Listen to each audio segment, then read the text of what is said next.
Yeah, so John Quincy Adams was Secretary of State. John Quincy Adams had a big role in Florida. Yeah. And he had a big role in that compromise. That was a big part. He was a statesman. John Quincy Adams, fucking fascinating guy. I read his biography.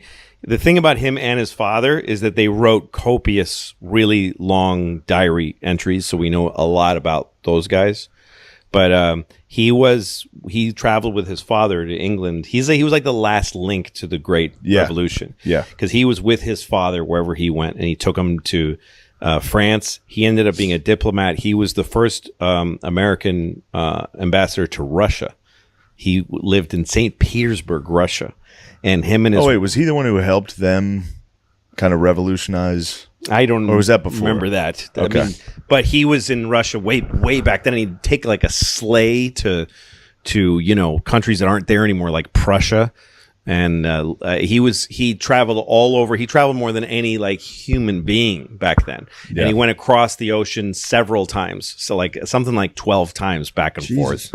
Now amazing guy. Incredible guy. His opponent was Jackson in this election. Yeah. Jackson dominated. He won the popular vote by a greater margin than Reagan beat Carter. It was a landslide victory for him. But Jackson, in the Battle of New Orleans, came out and said all the guys from Kentucky were being fucking cowards.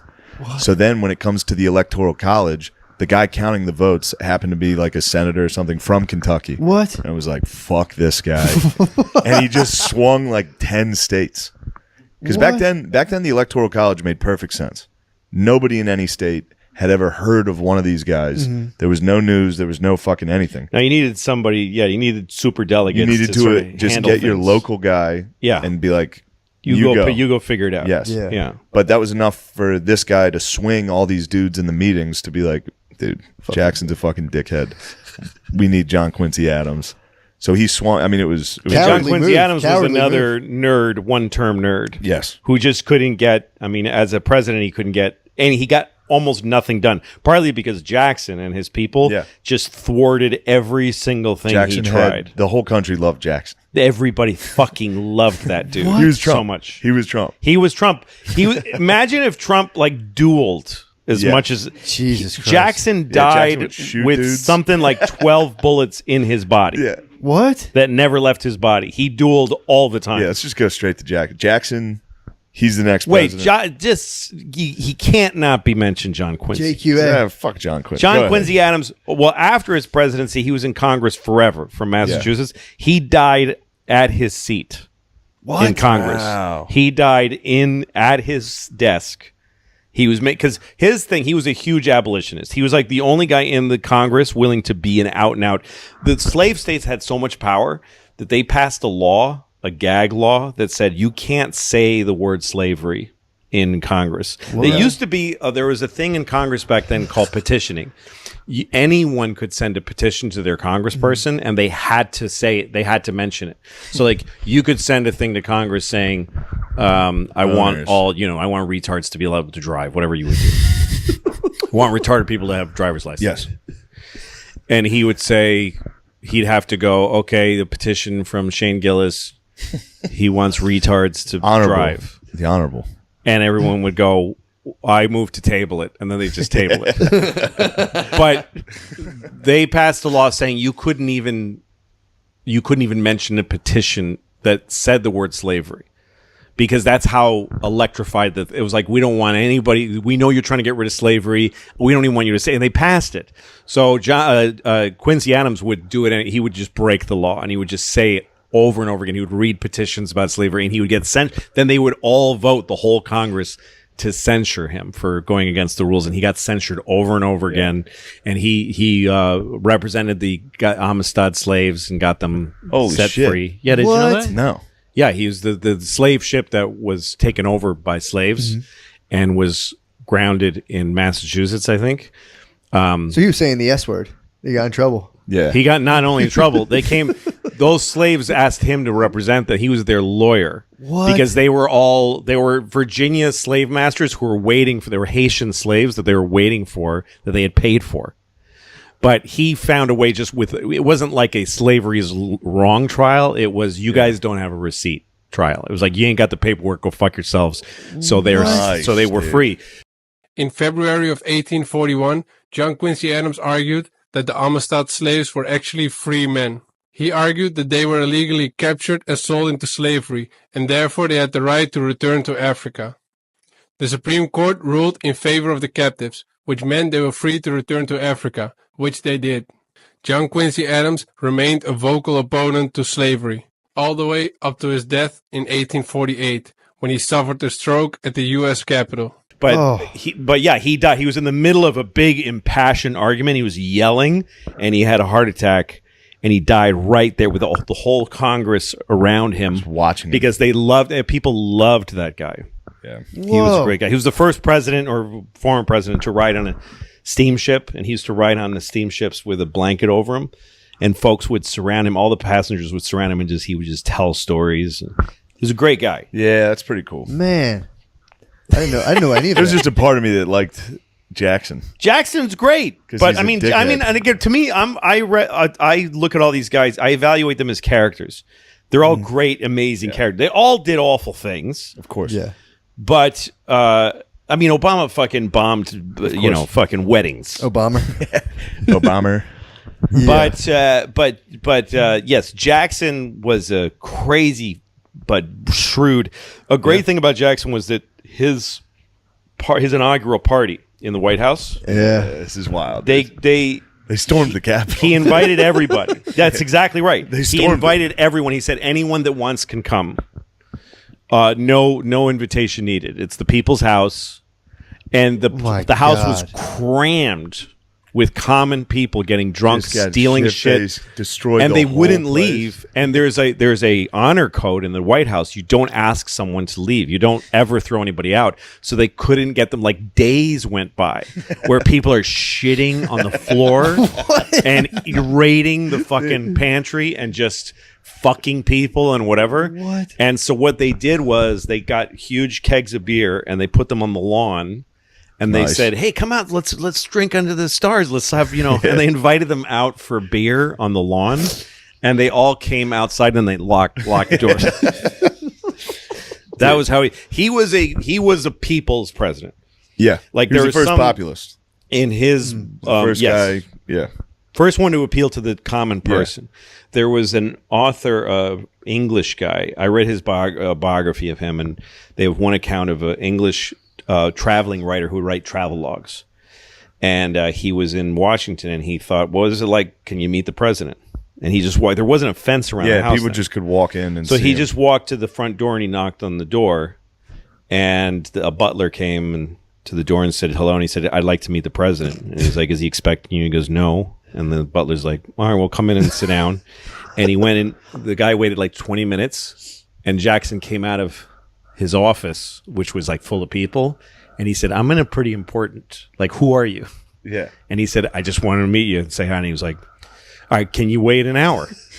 And he's like, sure. So he went and whatever, fucking signed a thing to kill all the Indians. Yeah. And then he came and had sandwiches brought, and he sat with the guy and just talked to him for an hour. Damn. He also he was the first president, I think, to ride on a train. He took a train. He was the first one to do this, that he went all over the country. Yeah. He went up to Maine. Presidents never travel. He was the first guy to do that. Like, he thought people should see the president. People should have contact with the president. The Trail of Tears, he flubbed that one. Yeah, flubbed. He nailed. Was a bit of a flub. He did do exactly what his goal was. What he tried to do. He fucking flubbed. That was a bit of a flub. He was not. He didn't make mistakes. I looked it up. I don't know if they had slaves. Yeah. The fucking dudes on the Trail of Tears, they were like, we got to bring our slaves. If slaves are available, folks get slaves. That's just the way that goes. I couldn't believe it. But when he was peaceful natives. Yeah, that's what the part you don't hear is like the Indians are like, you know what he did to us, and what he did to our slaves was even worse. Our slaves had it real bad on the Trail of Tears. I mean, tell me about it. Yeah, but didn't they like share everything with their slaves though? I don't know. Yeah, they were way better. It was They were like real peaceful. It was egalitarian, dude. They were some of those good slave owners. The natives. Andrew Jackson signed the Indian Removal Act of 1830. This act led directly to the Trail of Tears, during which 100,000 native people, mostly Cherokee, were displaced and 15,000 of them died. There is some story from some big chief went to the White House to meet with the Jackson, because Jackson was very honest. Yeah. He didn't underhand ever. He didn't play politics. He did horrible things, but he just went ahead and did them. Like there was a slave revolt during his presidency where they took over a fort. The slaves took over a fort and just said, "We just want out. We just want to be taken to the north or Canada or whatever." And so he just got a bunch of cannons and just lit the whole place up, killed them. Bombed them. He didn't fucking care. So some famous, like a name you'd recognize, it wasn't like Sitting Bull, but it was some big, all of the Indians, all the tribes chose this guy to negotiate with Jackson. And he went and talked to Jackson, just the two of them. And he came out crying and said, What? We're in trouble. Yeah, he says, we're not. This is going to go bad. This is going to go bad. No, he just had his way of thinking about how it was going to go. He's like, no, we got to clear these guys out of here. Also in line with Trump, he was like, this is where the term mudslinging starts. Yeah. It was him and John Quincy. Their election or their debates and shit was, he would just talk. They would talk shit. There would be nasty rumors in the papers. Whatever it took. Yeah. Whatever it took. Jackson was the first president to go like, fuck you. I'm winning. I'm winning this. I don't care what happens to you. Jesus. We're gonna, you know. So he also, one of the big things with Jackson, he vetoed more bills than every president before him combined. nice. He hated the banks. He like went to war. It's crazy that he's on the 20. Yeah. It's like a joke because he hated the idea of a central bank. He hated the idea of a treasury. He thought that it should just be folks have their money, use gold, and you trade. And he wanted. So I think the U.S. bank at the time, I think it was called the United States, like the Bank of the United States, was up for to be renewed. Mm-hmm. And he just happened to be the president, and he vetoed it. Yeah, and it was a thing you don't veto. You can't veto it. No, but he did vetoed it. So then the next guy, we'll get to him, is his vice president, Van Buren. He takes over. Mm-hmm. He takes over a completely destroyed economy because he vetoed the bank. That's the way it goes. The cool guys. America is made of cowboys and nerds. So you got cowboys who show off and who show what kind of people we are, and then you have nerds who actually get things done. But the cowboys get the credits. Yeah. Then nerds get fucked every time. He got fucked. His nickname was Van Ruin. Yes. He had a lot of nicknames. They were like, Old Kinderhook. He was another total nerd, and everybody hated Van Buren. He was like a little fucking... Yeah. He was supposed to be, I think, he was one of those vice presidents that was supposed to be a link. Like, because Jackson was the man in the South, kind of, or wherever, and they were like, let's get this dork to... He was from Kinderhook, Pence. New York. He was his Pence. Yeah. He was Trump's Pence.